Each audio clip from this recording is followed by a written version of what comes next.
Olá, hoje a gente vai desvendar uma ideia que pode de verdade mudar o jogo para quem presta provas difíceis. Sabe aquele medo da questão surpresa, aquela que ninguém esperava? Pois é. E se fosse possível transformar justamente esse medo na sua maior vantagem competitiva? Vamos mergulhar nessa estratégia. Pensa naquela cena. Todo mundo conhece bem aquele pânico, aquele frio na espinha quando a gente lê uma pergunta e pensa: de onde saiu isso? A maioria das pessoas simplesmente trava. Mas e se existisse um jeito de não apenas sobreviver a esse momento, mas de usar ele para passar na frente de todo mundo? Exatamente essa chave que a gente vai explorar hoje. Ok, vamos lá. Para a gente entender a solução, primeiro a gente precisa definir bem qual é o problema. E o grande problema, em qualquer prova de alto nível, é o medo daquilo que não estava no script. O medo do inesperado.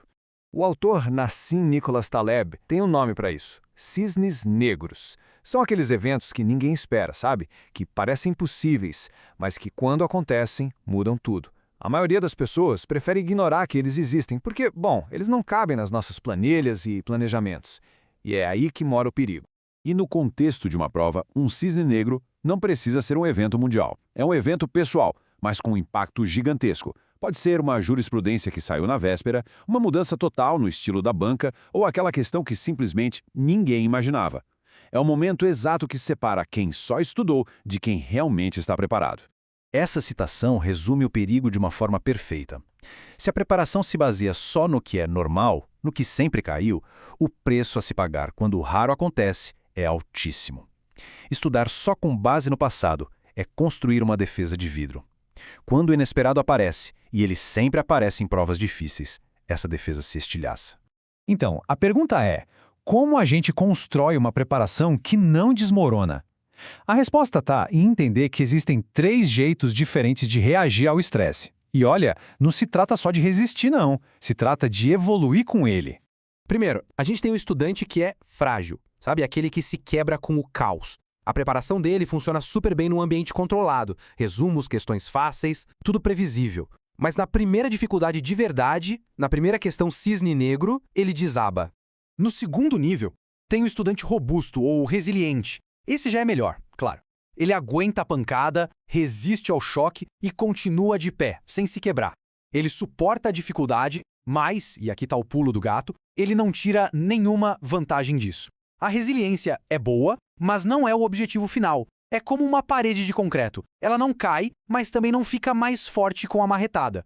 E aí, finalmente, a gente chega na grande virada de chave, o antifrágil. E olha, esse é um conceito que vai muito, mas muito além da resiliência. O antifrágil não só sobrevive ao caos, ele se alimenta do caos. Ele usa os erros, as questões impossíveis e até as reprovações como combustível para ficar mais forte e mais preparado do que era antes.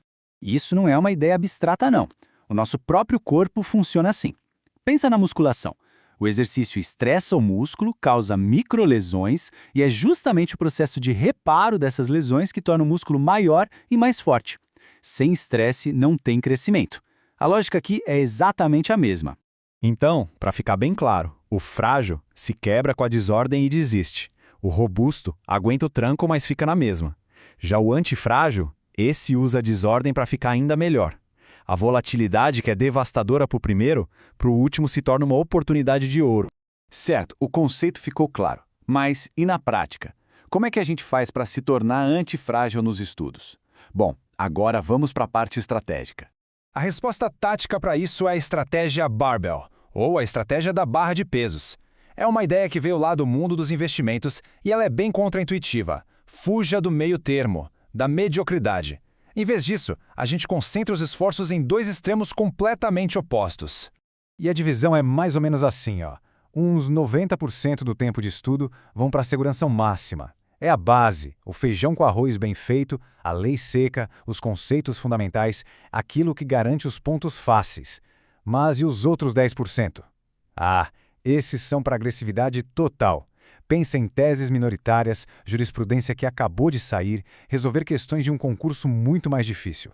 São aqueles tópicos que quase ninguém se atreve a estudar.